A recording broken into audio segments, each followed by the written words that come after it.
Dr. K, if I just had a magic wand and I could teach my kid this one thing, everything in their life would be better. If I could just fix the morning rush, the homework time, bedtime struggles, everything would be easier in my life. I do have a magic wand. I absolutely do. The magic wand is breaking it down to a component skill. What skill would the child need in order to do this? And then finding a game or a toy that uses and teaches this skill. No matter what it is, from morning overwhelm to bedtime scaries, to homework, to friendship challenges, to a strict scary teacher, to navigating a new school, whatever it is, I promise you, give me your question. I will wave my magic wand. I will find the component skills the child will need, and I will tell you which game or toy you can hack to teach your child this skill. I'm Dr. Robin Koslowitz, YouTube's post-traumatic parenting expert, and I hack games and toys to help parents teach their kids anything they need to know using the power of play and attunement. This is not woo-woo. This is neuroscience, and it really works.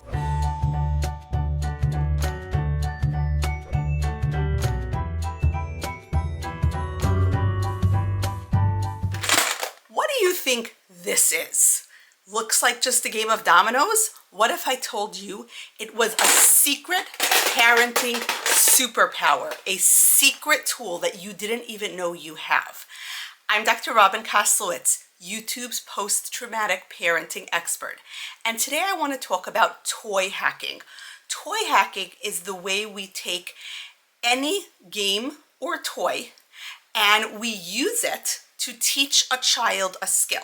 So the way I look at it is this: anything your child is struggling with, for example, barely making the bus at the skin of their teeth, resisting doing homework, getting super overwhelmed as soon as they're handed a worksheet, fighting with their siblings, not persisting and not trying again after an initial problem. All of these are skills that can be taught. So we look at any challenging behavior a child has, no matter what it is, and we say, what underlying skill would the child need in order to do that properly? And number two, what would be an underlying emotional self-regulation capacity that the child might need that I can teach? Now, there is research that shows, and it was recently reestablished in 2025, that our brains learn best when we are playing. That play creates a state where our brain is open and intuitive and engaged and interested in learning. There's also research that shows that parents and children's brains sync up when they play, and that this is a time that there's a lot of connection and closeness. And that's really interesting because when you want to teach something to a different person, you want your brains to be on the same wavelength. You want to sync up. You want them to get what you're trying to say. And research shows that during play is a time that our kids are literally in tune with us. So that is the perfect time, and that's the perfect opportunity to teach a skill. So I'm going to take you through a couple of toys, couple of games to show you how to toy hack. And that way you're going to be able to take whatever frustrates you or worries you about your child, whatever you say, oh my goodness, if only my kid could do this. What if you could wave a magic wand and give your kid the ability to handle this? What would that magic wand be? What would the child be able to do?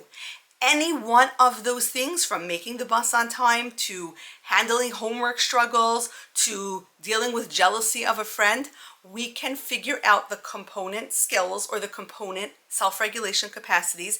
We can break it down, and we can then use a game or a toy to teach that skill. Ready to learn with me? Here we go. Dr. K, my kid is always in a rush in the morning. They make the bus by the skin of their teeth. Help me teach them how to lay out their clothes the night before. Help me teach them how to manage their morning time better. Here's my toy hack. Remember perfection? It's the game that traumatized us when we were kids. Remember that tick, tick, tick, tick, tick, tick, tick of the timer and how the pieces started to jiggle and shake and you knew any minute now they would pop?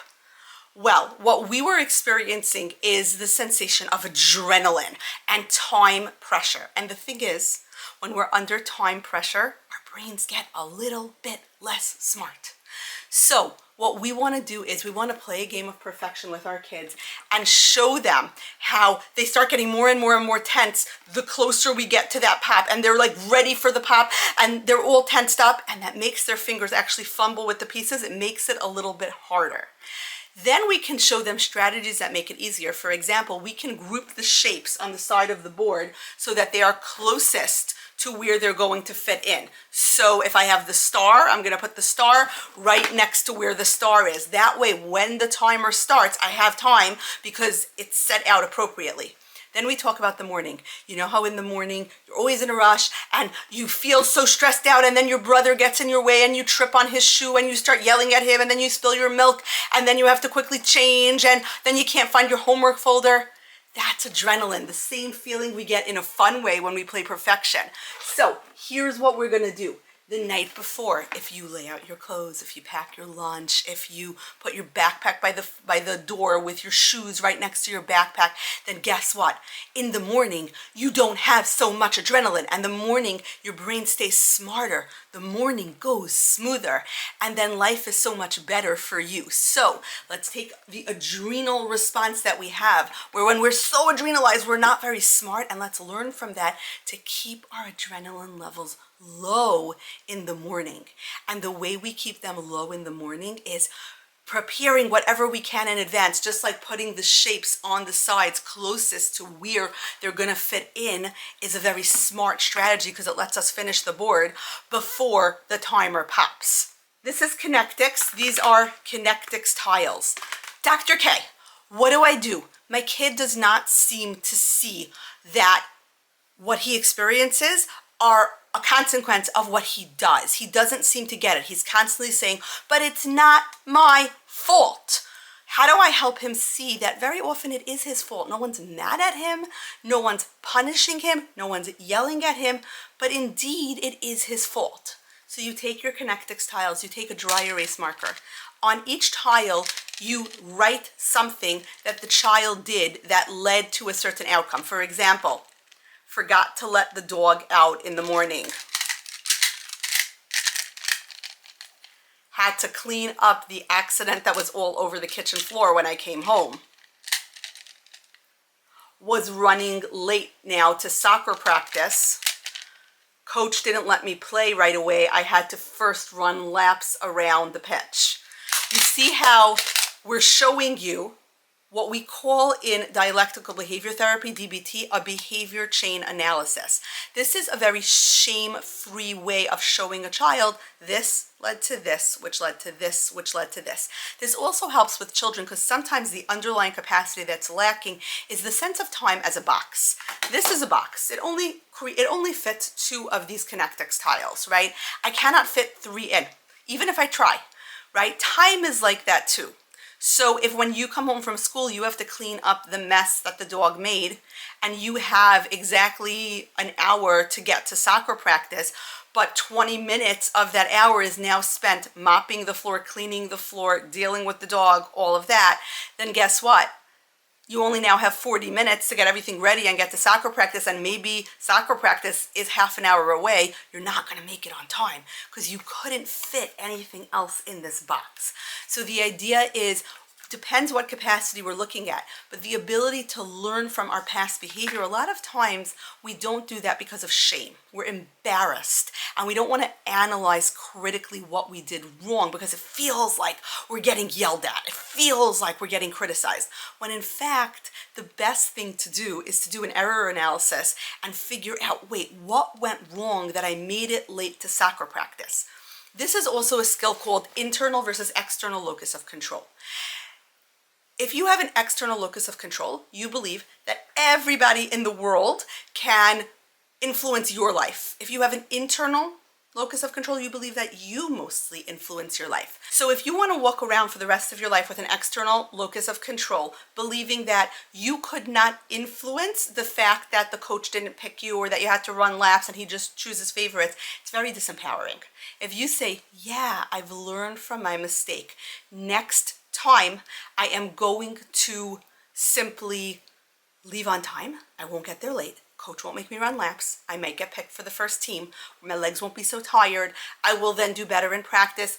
I will build from there. It's really important to give kids an internal locus of control.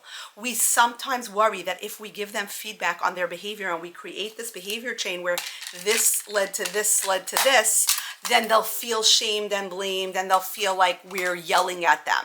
But the truth is, it's super important for humans to learn from feedback. So, your kid wants to do something that's really socially unwise, and you don't want to lecture them on having good character, and you don't want to lecture them about how revenge is never a great option in friendship, but you do want to teach them the concept that you can be right or you can be friends. Which do you want, to be right or to be friends? Take a game like Connect 4. And what you want to do is you want to teach them the idea, maybe you play a couple of times and you win. And then you want to show them that the smartest thing to do in Connect 4 is to first fill up the middle row, because whoever captures the middle usually wins, because the middle row gives you the most options in terms of winning. It's the most flexibility. You can win upwards, you can win across, you can win diagonally. You capture the side row, you could sometimes win, but it's easy to block you, but the middle makes it really hard to block you. This is a concept called strategic thinking. The idea is, what's the smartest thing I can do? Any move is smart, but some moves are smartest, right? So what you want to do is, when we're playing Connect 4, you want to try to capture the middle, get as many of your color in the middle as you possibly can, because you're being strategic. So yeah, you can bring 2 snacks tomorrow and not share any with Sarah and show her how mad you are. The thing is though, we have a rule in post-traumatic parenting that anger identifies a problem. Problems can be solved. People can't be problems because people can't be solved. We can't solve Sarah. We can't solve that Sarah shared snack with Lucy and not with you today. But we can think about what's the smartest thing we can do. We can solve the problem of, why did my friend treat me in a way that I didn't like very much? Because the smartest thing to do is to say something to Sarah like, yesterday you brought my favorite chocolate bar and you shared some with Lucy and you didn't share any with me. I thought we were friends. That really hurt my feelings. Why did you do that? Now, you have to be prepared for some feedback. Sarah might say, yeah, well, 2 days ago, you brought my favorite chocolate bar and you didn't share any with me. Or Sarah might say, I really didn't want to share with Lucy. She kind of grabbed it from me and she took most of the bar and I only had a little left for myself. So I couldn't share it with you because I really wanted to eat some of the chocolate. Sarah might say, I didn't even notice you there. Sarah might say, yeah, well, and have some other reason. My mom is best friend with Lucy's mom and she gave me this chocolate bar to share with Lucy. Until you ask for feedback, you aren't going to know. So yeah, you could take revenge on Sarah, and it may feel like a smart thing, but it's not the smartest thing if you want to keep Sarah as your friend. Feedback is the smartest thing. Asking for feedback and giving feedback. Smartest thing. So during special time, you're going to play Connect 4 and you're going to teach her the concept of strategic thinking. Making the smartest move, not necessarily the most convenient or tempting move. All right, you gotta do your homework, clean your room, because we need to leave at 6 o'clock for the party and we want to leave 6 o'clock sharp, but we're not going to be able to leave unless your room is cleaned and your homework is done. Got it? I want you to make some good choices now. Sounds familiar? So this is a skill about learning how to make good choices. And a lot of kids have a hard time making good choices, especially when there's temptations, like their phone is here, a game is available to play, a new level just unlocked, this is tempting, this is exciting. Sometimes we make the good choices for them. Like, give me your phone, I'm gonna put it away, no phones until, you know, an hour before bedtime for a couple of minutes, or whatever your rules are in your house. Sometimes though, we do wanna let them make the choice themselves so that they can learn from their mistakes. One way of teaching a kid about good choices is any of the strategy games we've spoken about before, like Connect Four, where you're gonna try to capture the middle row, or even a game like Candyland can become a good and bad choices game very easily, simply by allowing the child to pick more than one card.